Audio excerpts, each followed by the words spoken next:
大家好，你們有沒有覺得我們的人生就像導航一直狂喊，你已偏離路線？我們拼盡全力朝着成功這個目的地狂奔，可前方的路卻搖搖晃晃，我們已經不確定自己到底走沒走對。難道我的人生真的沒有一個確定的應許，一個可靠的證據嗎？希西家王跟我們一模一樣，他得了必死的重病，卻蒙神的恩典得到一個驚人的應許：我要把你的壽命延長15年。可是王還是說：神啊，求你給我一個絕對可靠的記號，讓我可以完全相信、完全依靠。他要的其實是一份信得過的保證書。神就給了他一個震撼人心的記號：日晷的影子真的倒退了10度。列王紀下28-11，這可不是動一下日晷的小把戲。對古希伯來人來說，影子和台階正是時間流逝的象徵。神把看似不可能逆轉的時間硬生生倒流了。這個在科學和邏輯上完全不可能的奇蹟，向我們宣告：神是你生命的掌管者，即使在你認為全完了的那一刻，他也能把時間倒轉。希西家的必死之症變成了壽命延長，時間倒退10度，他絕望的處境徹底被翻轉。親愛的弟兄姊妹，我們所領受的記號比希西家更加確鑿，更加震撼。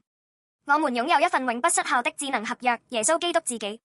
當你的人生導航不停喊你已偏離路線，當你覺得生命這台鐘徹底壞掉的時候，耶穌宣告：我是阿拉法，我是俄梅戛，我是首先的，我是末後的，是起頭，是終結。啟示錄1:8。他戰勝死亡，從死裡復活，用可衡量的方式證明他是時間與生命絕對的主宰。他把那支叫死亡的終極時鐘的指針徹底截斷，又復活過來，把永恆生命的應許用最牢靠的擔保親自蓋章給我們。這就是神給你人生最權威的信任證書。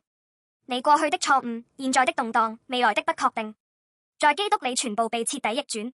罪與死亡的潮流變成生命與盼望的潮流。你是不是因為迷路而焦慮？是不是覺得自己的時間已經耗盡而絕望？你人生真正的 GPS 不是世俗的成功，也不是財富，而是那位能逆轉時間、擊敗死亡的耶穌基督。當你信靠他、倚靠他的時候，你不只會聽到路線已重新規劃，你將經歷神那能把你整個人生徹底翻轉過來的神聖時機。